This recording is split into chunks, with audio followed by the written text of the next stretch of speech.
Sorry for the disturbance, mic खुला नहीं था गाइस। जय हिंद जवानों, उम्मीद है आप सभी लोग बढ़िया होंगे, अच्छे से अपनी पढ़ाई कर रहे होंगे। तो जैसा कि हमने कल बताया था कि अब जो वीडियोस आने वाली है हमारी चैनल पे वो सारी की सारी रिलेटेड होंगी आपके 12th क्लास के रिवीजन बैच से। मैंने आपको कल बता दिया था कि हमारा जो रिवीजन रहने वाला है वो किस हिसाब से रहने वाला है। पहले हम चैप्टर का एक ओवरव्यू लेंगे, थोड़ा मोटा मोटा कॉन्सेप्ट हम चैप्टर का पढ़ेंगे, फिर उस चैप्टर से जितने भी मेरे पास इंपॉर्टेंट क्वेश्चंस हैं वो सारे के सारे हम यहाँ पे डिस्कस करने वाले हैं। तो जरूर से ये वीडियो आप लोगों के लिए हेल्पफुल रहेगी। उम्मीद करता हूं कि आप लोगों को इस वीडियो की हेल्प से थोड़ा बहुत फायदा जरूर मिलेगा। तो चलिए स्टार्ट करते हैं अपना क्लास 12th का पहला चैप्टर इलेक्ट्रोस्टेट, है ना। तो ज्यादा डीप में नहीं जाएंगे, कॉन्सेप्ट को समझेंगे और कॉन्सेप्ट इस पूरे चैप्टर से कौन सा कॉन्सेप्ट ज्यादा इंपॉर्टेंट है उसके ऊपर बात करेंगे, क्योंकि अब इतना ज्यादा टाइम नहीं है कि हम पूरा डीप जाके चीजों को समझें। तो सबसे पहले बात करते हैं इलेक्ट्रोस्टेट में। इलेक्ट्रोस्टेट में ऑब्वियस सी बात है, हम पहले पढ़ चुके हैं कि जब हम चार्ज के बारे में पढ़ते हैं तो चार्ज कब जब रेस्ट पे होता है तो उस टाइम पे क्या क्या फिनोमिनन हो रहे होते हैं चार्ज के ऊपर, वो सारा का सारा हम इलेक्ट्रोस्टेट में पढ़ने वाले हैं। तो सबसे पहले बात करते हैं, जब हम चार्ज के बारे में पढ़ते हैं तो सबसे पहले हमें पता होना चाहिए कि चार्ज क्या है, व्हाट इज चार्ज, है ना। डेफिनेशन आपको बुक्स में मिल जाएगी भाई, चार्ज क्या होता है। Charge is a fundamental quantity है, या हम बोल सकते हैं कि जो चार्ज है वो किसी भी मटेरियल बॉडी के द्वारा पजेस किया जाता है जिसकी वजह से वो बॉडी क्या करती है, electrostatic force of attraction and repulsion को क्या करती है, एक्सपीरियंस करती है। डेफिनेशन के ऊपर ज्यादा नहीं, डेफिनेशन आप अपने हिसाब से ही बना सकते हैं। अगर आपको चीजें समझ आ जाती हैं तो आप डेफिनेशन खुद के हिसाब से ही बना सकते हैं। टाइप्स ऑफ चार्ज, कितने टाइप के चार्ज होते हैं मेरे पास, दो टाइप के, मेन दो टाइप के हैं, पॉजिटिव एंड नेगेटिव। यही मेनली दो टाइप के चार्ज होते हैं, पॉजिटिव चार्ज और नेगेटिव चार्ज। अब कोई ऑब्जेक्ट कब ये पॉजिटिवली चार्ज बनता है और कब ये नेगेटिवली चार्ज बनता है, हमें पता है कि एटम क्या होता है, इलेक्ट्रिकली न्यूट्रल होता है। एटम के ऊपर कोई चार्ज नहीं होता कि ना वो पॉजिटिव चार्ज होता है ना नेगेटिव चार्ज होता है। क्यों, जितने नंबर ऑफ प्रोटॉन होते हैं उतने ही नंबर ऑफ इलेक्ट्रॉन होते हैं, ये सबको पता है, एटम एंड न्यूक्लियस में पढ़ा था हमने। बट अगर हम क्या करते हैं, किसी भी एटम से एक इलेक्ट्रॉन को क्या करते हैं, रिमूव कर दे।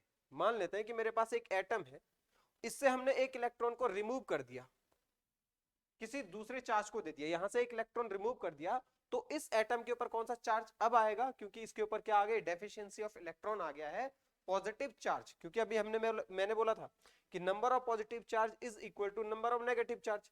जितने मेरे पास पॉजिटिव रहेंगे उतने ही मेरे पास नेगेटिव चार्ज भी रहेंगे। तो जब मैं एक इलेक्ट्रॉन को हटा देता हूं इस एटम से तो मेरे पास यहाँ पे पॉजिटिव चार्ज की क्वांटिटी ज्यादा हो जाती है। पॉजिटिव चार्ज की क्वांटिटी ज्यादा होने से इस एटम के ऊपर कौन सा चार्ज आता है, पॉजिटिव चार्ज आ जाता है। अब यही इलेक्ट्रॉन अगर मैं दूसरे एटम के ऊपर दे देता हूं, ये इलेक्ट्रॉन इसके ऊपर आ गया, तो हमने अभी बोला कि number of positive charge is equal to the number of negative charge. अब इलेक्ट्रॉन इसने रिसीव किया है तो क्या करेगा कि नेगेटिव चार्ज की जो क्वांटिटी होगी वो बढ़ जाएगी। नेगेटिव चार्ज की क्वांटिटी बढ़ने से क्या होगा कि जो नेगेटिव चार्ज होगा उसका मैग्नीट्यूड बढ़ जाएगा। दैट इज व्हाई बॉडी के ऊपर क्या आ जाएगा, नेगेटिव चार्ज आ जाएगा। उम्मीद है आपको समझ आ चुका होगा कि कोई भी चार्ज कब पॉजिटिव चार्ज बनता है और कब नेगेटिवली चार्ज बनता है। जब एक इलेक्ट्रॉन को रिमूव किया जाता है किसी भी एटम से तो एटम के ऊपर पॉजिटिव चार्ज आता है, और किसी भी एटम के ऊपर अगर हम इलेक्ट्रॉन डाल देते हैं तो उसके ऊपर क्या आ जाता है, नेगेटिव चार्ज आ जाता है। तो यही मेरे पास दो टाइप के चार्ज है। अब दो टाइप के चार्ज है तो मेरे को यह समझना चाहिए कि एक इलेक्ट्रॉन है एक पॉजिट्रॉन है। मतलब मेरे पास कुछ पार्टिकल्स होते हैं जिन्हें हम फंडामेंटल पार्टिकल्स बोलते हैं, फंडामेंटल पार्टिकल्स। अब मेरे पास फंडामेंटल पार्टिकल्स कितने हैं, तीन मेरे पास फंडामेंटल पार्टिकल होते हैं। कौन कौन से, इलेक्ट्रॉन, प्रोटॉन और न्यूट्रॉन। ये तीन मेरे पास फंडामेंटल पार्टिकल हैं।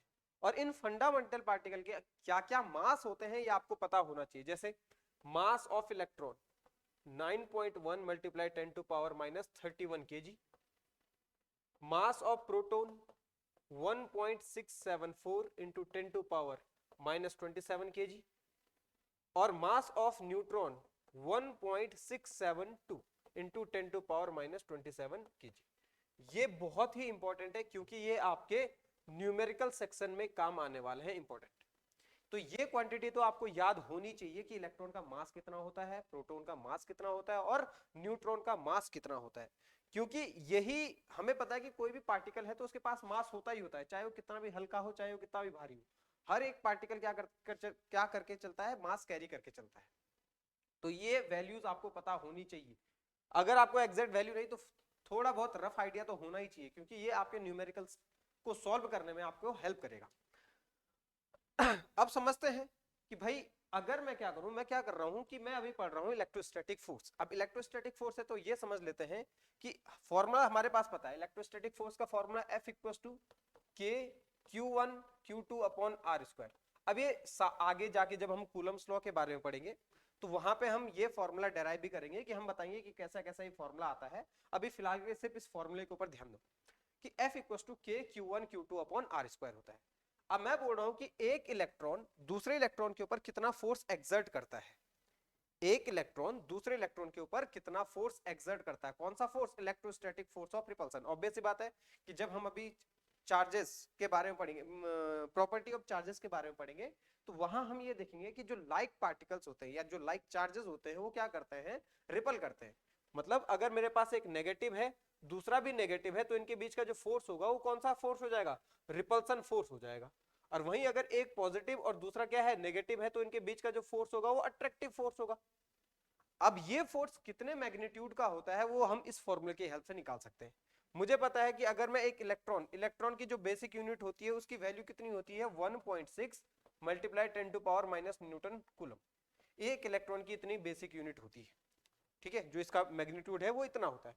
अगर मैं क्या करूंगा, Q1 मेरे पास क्या है, एक इलेक्ट्रॉन है, और Q2 मेरे पास क्या है, वो भी इलेक्ट्रॉन है, और दोनों के बीच की डिस्टेंस में मान रहा हूं कि जो R है वो मान के चलता हूं मैं कि उनके बीच की डिस्टेंस कितनी रखी हुई है, 1 सेंटीमीटर रखी हुई। तो बताइए दोनों के बीच फोर्स कितना लगता है। तो मैं सीधे सीधे इन सारी वैल्यूज को फॉर्मूले में पुट कर दूंगा। सबसे पहली बात कि मेरे को सारी की सारी जो यूनिट होती है उसे किस में कन्वर्ट करना पड़ेगा, एसआई सिस्टम में कन्वर्ट करना पड़ेगा। ये मेरे पास सेंटीमीटर है तो इसको सबसे पहले मीटर में कन्वर्ट करो, तो ये हो जाएगा 1 multiply 10 to power minus 2 metre. ये ऑलरेडी कूलम में है। तो और के की वैल्यू जो होती है वो होती है 9 मल्टीप्लाई, यहां दिख रहा है, हाँ ठीक है, 9 into 10 to power 9 newton metre square coulomb inverse. ये मेरे पास के की वैल्यू होती है। सारी वैल्यूज को पुट कर दो तो मेरे पास जो फॉर्मूला है F इक्वल टू क्या आ जाएगा, 9 into 10 to power 9 into 1.6 multiply 10 to power minus 19 का होल स्क्वायर। क्योंकि Q1 Q2 का क्या बन जाएगा, Q स्क्वायर हो जाएगा, और R स्क्वायर का क्या आ जाएगा, 1 into 10 to power minus 2 centimetre, 10 to power minus 2 metre का स्क्वायर आ जाएगा। जब ये पूरी वैल्यू सॉल्व होगी तो जो डायरेक्ट मेरे पास फॉर्मूला इसका मैग्नीट्यूड आता है वो आता है 2.3 into 10 to power minus 24 newton. ये इतनी बात आपको ध्यान रखनी है, इंपॉर्टेंट है। ये आपके एमसीक्यू में बन सकता है। जैसे आपको पता है कि अभी आपके पास 15 तो एमसीक्यू बनने ही बनने हैं, ये तो डेफिनेट है। तो हो सकता है कि वहां पे आपके पास ये पूछ लिया जाए कि जब दो इलेक्ट्रॉन 1 सेंटीमीटर के डिस्टेंस पे रखे जाते हैं या दो प्रोटॉन 1 सेंटीमीटर के डिस्टेंस पे रखे जाते हैं तो उनके बीच जो लगने वाला इलेक्ट्रोस्टैटिक फोर्स ऑफ रिपल्सन है उसका मैग्नीट्यूड कितना होगा। आपके पास ऑप्शन में 4 वैल्यूज दे देगा, उनमें से कोई एक वैल्यू ये रहने वाली है। तो अगर आपको पता है, अगर तो आप फॉर्मूले बेस करोगे तो कर तो लोगे, बट उसमें आपका क्या होगा, टाइम जाएगा। तो आपको डायरेक्ट वैल्यू ये पता होनी चाहिए कि अगर कोई भी दो इलेक्ट्रॉन है या चाहे दो प्रोटॉन है, क्योंकि हमें पता है इलेक्ट्रॉन के ऊपर नेगेटिव चार्ज और प्रोटॉन के ऊपर क्या होता है, पॉजिटिव चार्ज, वैल्यूज उनकी सेम होती है, E equal to plus minus 1.6 10 to power minus 19 होती है, ठीक है। अब ये दोनों के दोनों क्या है, प्रोटॉन के ऊपर अगर मैं प्रोटॉन की बात करूंगा, दोनों अगर दो प्रोटॉन है, दो प्रोटॉन को अगर हम क्या रख दें, 1 सेंटीमीटर डिस्टेंस पे रख दे, तो उनके बीच जो लगने वाला फोर्स है वो भी कितना ही होगा, सेम अमाउंट का होगा, 2.3 into 10 to power minus 24 newton. Same amount के मेरे पास फोर्स लगने वाले हैं, ठीक है। उम्मीद है इतना आपको समझ आ गया होगा। तो यहां से ये दो बातें आपके पास निकल के आती हैं, ये एमसीक्यू के क्वेश्चन टाइप में बन सकते हैं कि बताइए दो इलेक्ट्रॉन के बीच लगने वाला फोर्स कितना है अगर दो इलेक्ट्रॉन 1 सेंटीमीटर के डिस्टेंस पे रखे जाते हैं। तो आपका डायरेक्ट आंसर क्या हो जाएगा, 2.3 into 10 to power minus 24 Newton.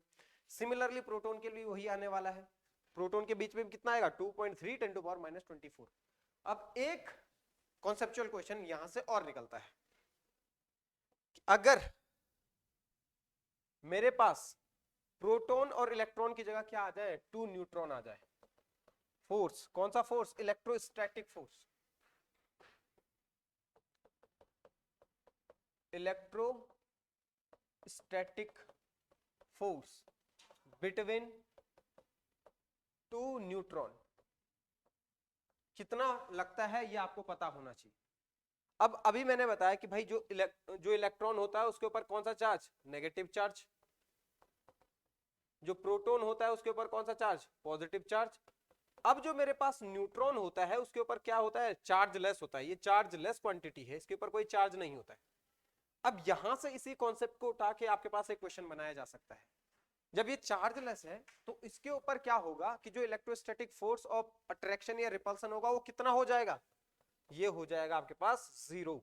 क्यों, क्योंकि जो फोर्स है वो किसकी वजह से जनरेट होता है, वो होता है चार्ज की वजह से। इलेक्ट्रोस्टैटिक फोर्स किसकी वजह से जनरेट हो रहा है, चार्ज की वजह से। अगर किसी पार्टिकल के ऊपर पॉजिटिव चार्ज है, किसी के ऊपर नेगेटिव चार्ज है, तभी वो एक दूसरे को अट्रैक्ट करेंगे। अदरवाइज अगर उनके ऊपर चार्ज नहीं है तो उनके ऊपर का जो फोर्स होगा वो कितना हो जाएगा, 0 हो जाएगा, जो हमें किसके केस में देखने को मिलता है, न्यूट्रॉन के केस में देखने को मिलता है। तो एक इंपॉर्टेंट बात हमेशा याद रखना कि न्यूट्रॉन के लिए दो न्यूट्रॉन पार्टिकल अगर वो एक दूसरे से 1 सेंटीमीटर डिस्टेंस पे रखे जाते हैं तो उनके बीच कितना फोर्स लगता है, उनके बीच हमेशा फोर्स का जो मैग्नीट्यूड होगा वो कितना रहेगा, 0 रहेगा। इसलिए इस बात को हमेशा ध्यान में रखना। और रीजन क्या है, अगर कोई रीजन पूछता है तो रीजन ये बोल देना कि भाई जो न्यूट्रल होता है, जो न्यूट्रॉन होता है वो क्या होता है, न्यूट्रल पार्टिकल होता है, मतलब उसके ऊपर कोई चार्ज नहीं होता है। इसलिए जो इलेक्ट्रोस्टैटिक फोर्स ऑफ अट्रैक्शन या रिपल्सन होगा वो हमेशा क्या होगा, 0 होगा।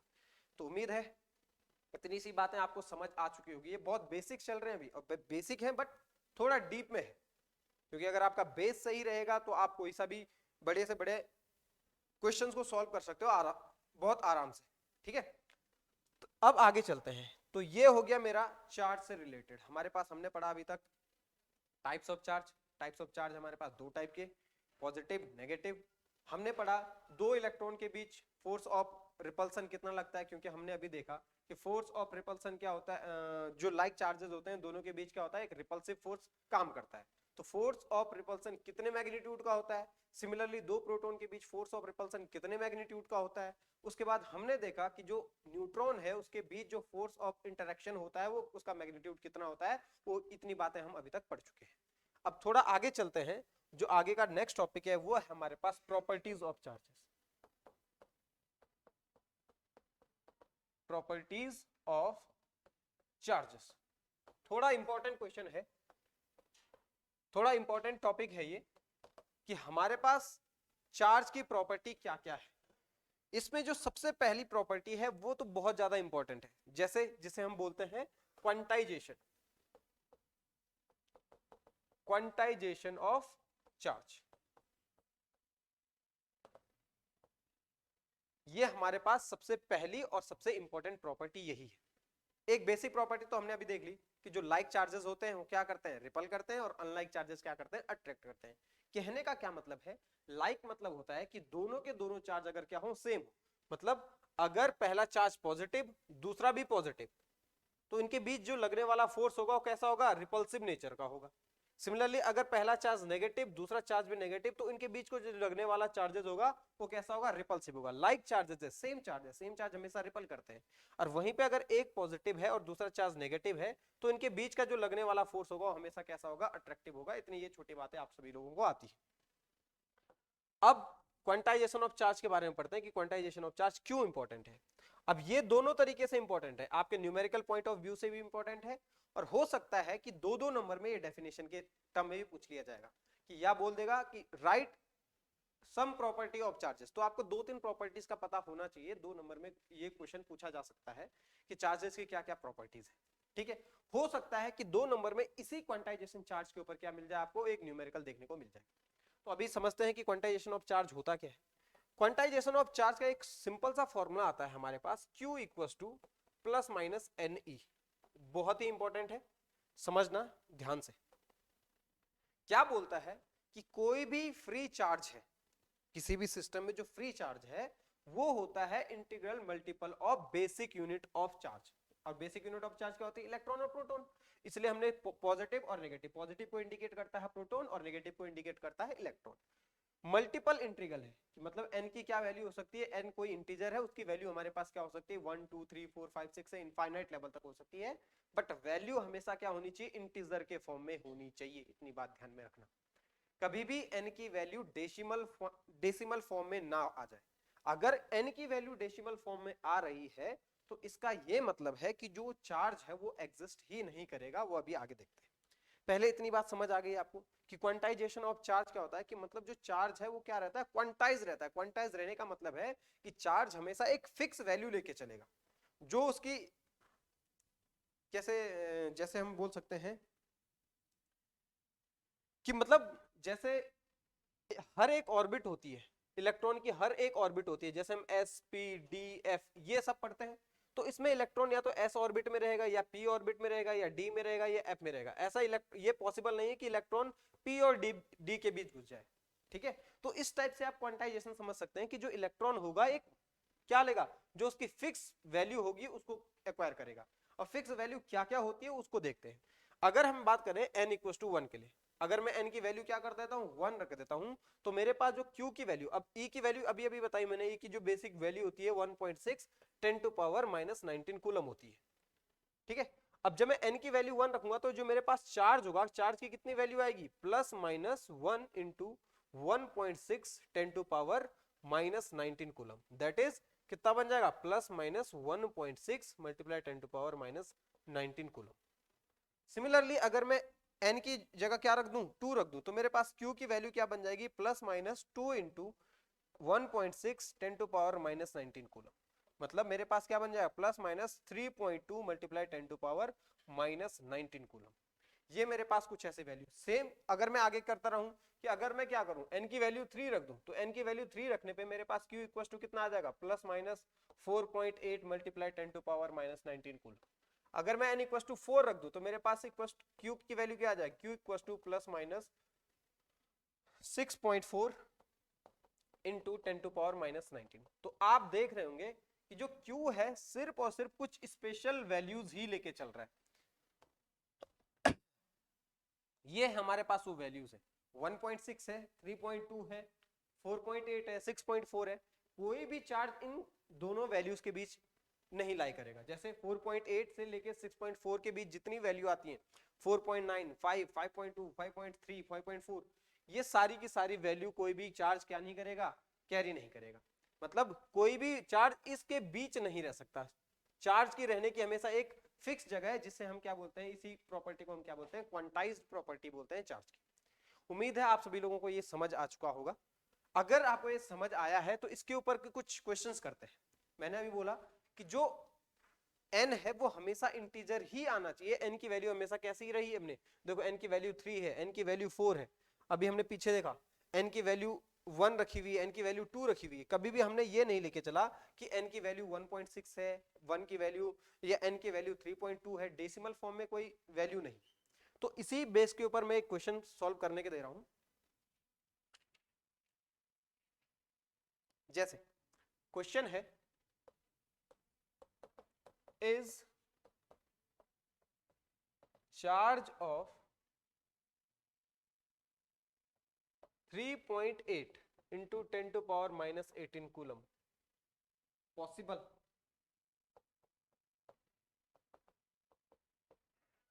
क्या ये वैल्यू पॉसिबल है? क्या चार्ज की ये वाली वैल्यू पॉसिबल है? तो अगर आपको ये क्वेश्चन सॉल्व करना है तो वीडियो को पॉज कीजिए, एक बार खुद से ट्राई कीजिए, फिर अगर खुद से ट्राई नहीं हो रहा है तो मेरे स्टेप को फॉलो कर दिए और मेरे स्टेप के हिसाब से चलिए। आपको एक दो क्वेश्चन की प्रैक्टिस और करवाई जाएगी, तो आप पहला क्वेश्चन देखिए कि क्वेश्चन किस तरीके से सॉल्व होता है, फिर एक दो क्वेश्चन और देंगे, फिर उस हिसाब से आप अपनी प्रैक्टिस कर सकते हैं। तो देखिए पहला क्वेश्चन क्या है? इज चार्ज ऑफ, चार्ज मतलब मेरे पास क्या गिवन है क्वेश्चन में? क्यू गिवन है, कितना? 3.8 मल्टीप्लाई 10 टू पावर -18 कूलम दे रखा है। इज पॉसिबल और नॉट? ठीक है, क्या क्यू की ये वैल्यू पॉसिबल होती है या नहीं? अब देखो, जिसको तो 16 का टेबल आता है वो ऑब्वियस सी बात है भाई, 3.8 16 की टेबल में वैसे भी नहीं आता है ना, तो डायरेक्ट लिख देगा no this value is not possible. ठीक है। बट अगर वो बोलता है कि सॉल्व करो, तो सॉल्व करने का फॉर्मूला मेरे पास ही है कि Q equal to plus minus N E, और E की वैल्यू तो हमेशा ही कांस्टेंट रहने वाली, E equal to 1.6 multiply 10 to power minus 19 coulomb. तो क्या बचा आपके पास n। तो अगर आपके पास अभी अभी मैंने बोला था, अगर n आपके पास इंटीजर आ जाता है, अगर n क्या आ रही है, कंप्लीट वैल्यू आ रही है, तो ये वैल्यू एग्जिस्ट करेगी। अगर n डेसिमल में आ रहा है तो ये वैल्यू एग्जिस्ट नहीं करेगी। तो देखते हैं कि n की वैल्यू कितनी आती है। जब n रखूंगा तो मेरे पास क्या बच जाएगा, Q अपॉन E, Q की वैल्यू है मेरे पास 3.8 इंटू 10 टू पावर माइनस 18, और नीचे आ जाएगा मेरे पास 1.6 मल्टीप्लाई 10 टू पावर माइनस 19। इसको सॉल्व करेंगे तो मेरे पास क्या आ जाएगा, 38 16 इंटू 10 आ गया मेरे पास। ठीक है, अब इसे सॉल्व आउट करो, क्योंकि 19 ऊपर जाएगा तो पॉजिटिव 19 18 और ये 10 बन जाएगा मेरे पास। तो 16 से करेंगे, 16 दूनी 32, 2 32 और बचा मेरे पास 6। ठीक है, पॉइंट लगा, जीरो बना, 60 वैसे भी नहीं जाता, 16 3 48, 16 चौके 64 हो जाएगा 2.3। अब देखो ज्यादा सॉल्व करने की जरूरत भी नहीं है, मेरे पास क्या आ गया 2.3। मतलब जो n की वैल्यू है वो किस फॉर्म में आ गई है, डेसिमल के फॉर्म में आ गई, 2.3 के फॉर्म में आ चुकी है। तो मैं बोलूंगा because n is not an integer,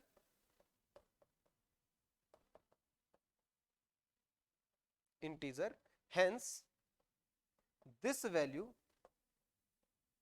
does not exist। मतलब Q की ये वैल्यू एग्जिस्ट नहीं करेगी। उम्मीद है आपको ये क्वेश्चन समझ आ चुका होगा। नहीं समझ आया तो एक बार दोबारा से समझने की कोशिश कीजिए, वीडियो को पॉज कीजिए और पॉज करते करते समझिए। ज्यादा टफ क्वेश्चन नहीं है, बहुत थोड़ा सा दिमाग लगाओगे तो क्वेश्चन सॉल्व हो जाएगा आराम से। ठीक है, तो एक दूसरा क्वेश्चन देता हूं मैं आपके प्रैक्टिस के लिए। क्वेश्चन है, is the charge of 5.8 into 10 to power minus 19, या लिख देंगे माइनस 18 कूलम पॉसिबल। ये क्वेश्चन ये हो गया। दूसरा question, is the charge of 6.4 into 10 to power minus 18 coulomb possible. एक ये question, is the charge of 4.8 into 10 to power minus 18 coulomb possible. तो ये आप लोगों के प्रैक्टिस के क्वेश्चन है। ये तीनों के तीनों क्वेश्चन आप जरूर से ट्राई कीजिए, क्योंकि जितने ज्यादा आप न्यूमेरिकल्स लगाओगे उतने ज्यादा आपकी प्रैक्टिस होती रहेगी। प्रैक्टिस होती रहेगी तो आपको ज्यादा डिफिकल्टी फेस करने को नहीं मिलेगी। तो ये आप लोगों के प्रैक्टिस क्वेश्चन है।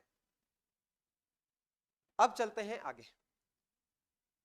क्वेश्चंस का स्क्रीनशॉट ले लेना, चाहे आप एक बार वीडियो को पॉज करके क्वेश्चन लिख लीजिए सारे के सारे, फिर इनको सॉल्व करके आगे बढ़ना। ये तो हो गई पहली प्रॉपर्टी क्वांटाइजेशन ऑफ चार्ज की। दूसरी प्रॉपर्टी है एडिटिविटी ऑफ चार्ज। बस अब देखो ये बाकी इतनी इंपॉर्टेंट नहीं है, जो मेन इंपॉर्टेंट है वो मैंने आपको बता दी कि क्वेश्चन कैसे कैसे पूछा जा सकता है। अब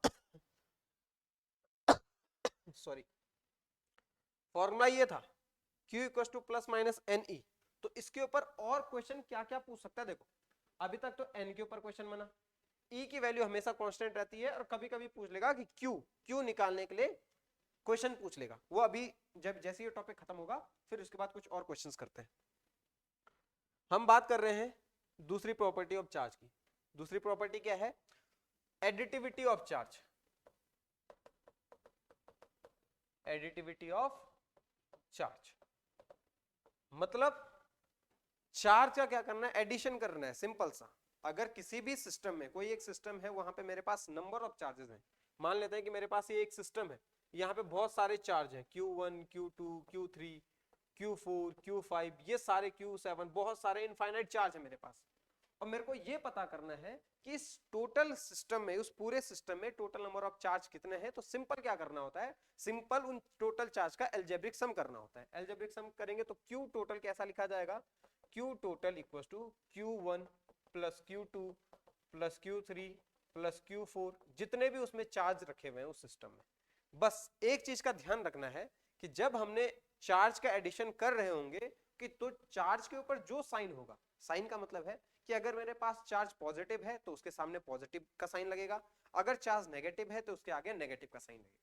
तो इस तरीके से हम क्या कर सकते हैं, टोटल चार्ज निकाल सकते हैं। जैसे एग्जांपल समझते हैं, मान लेते हैं कि मेरे पास एक इस सिस्टम में एक सिस्टम है, इसमें +4 कूलम का एक चार्ज, ठीक है, और -2Q का एक चार्ज, +3Q का एक चार्ज, -6Q का एक चार्ज, +8Q का एक चार्ज, -12Q का एक charge.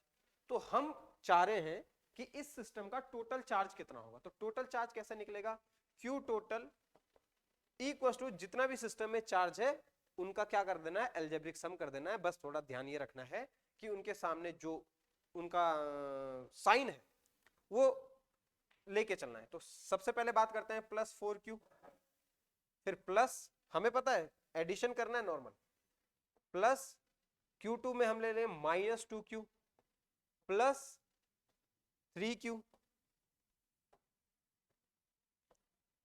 Plus 3Q plus -6Q plus 8Q plus minus के 12Q। अब जैसे ही ब्रैकेट हटेंगे तो मेरे पास आ जाएगा +4Q -2Q plus 3Q -6Q plus 8Q minus के 12Q। अब जितने प्लस प्लस वाले हैं सबको एक तरफ कर लो और माइनस माइनस वालों को सबको एक तरफ कर लो। तो मेरे पास बचेगा 4 7 और 8 15Q आ गया टोटल इसकी जो पॉजिटिव वाले हैं। अब बचा -2 -6 -8 और -12, कितना -20Q। तो 15 -20 करेंगे तो मेरे पास क्या आ जाएगा, -5Q। तो टोटल सिस्टम का चार्ज का सम कितना है, -5Q। उस सिस्टम के टोटल नंबर ऑफ चार्ज का सम आ गया मेरे पास -5Q। सिंपल सा है, उम्मीद है ये भी समझ आ गया होगा। फिर तीसरी प्रॉपर्टी है, नंबर 3rd प्रॉपर्टी है conservation of charge. Conservation of charge simple सा है कि भाई charge neither be created nor destroyed, है ना। सिंपल सी बात है कि भाई किसी भी सिस्टम का जो चार्ज होगा, टोटल नंबर ऑफ चार्ज हमेशा क्या रहता है, कंजर्व रहता है। बट अगर ये इतना है कि एक बॉडी से अगर दूसरे बॉडी में ट्रांसफर हो रहा है तो वो चार्ज हमेशा कंजर्व ही रहेगा। हम ये नहीं कर सकते कि हम नया चार्ज प्रोड्यूस कर लें, ठीक है। इसी को क्या बोला जाता है, कंजर्वेशन ऑफ चार्ज बोला जाता है, कि चार्ज हमेशा क्या रहता है, कंजर्व रहता है। तो ये तीन कुछ बेसिक प्रॉपर्टी थी चार्ज की, ठीक है। तो उम्मीद है मेन ध्यान आपने रखना है क्वांटाइजेशन ऑफ चार्ज के ऊपर। क्वांटाइजेशन ऑफ चार्ज से जितने भी क्वेश्चन बनेंगे वो आपको ध्यान में रखने हैं।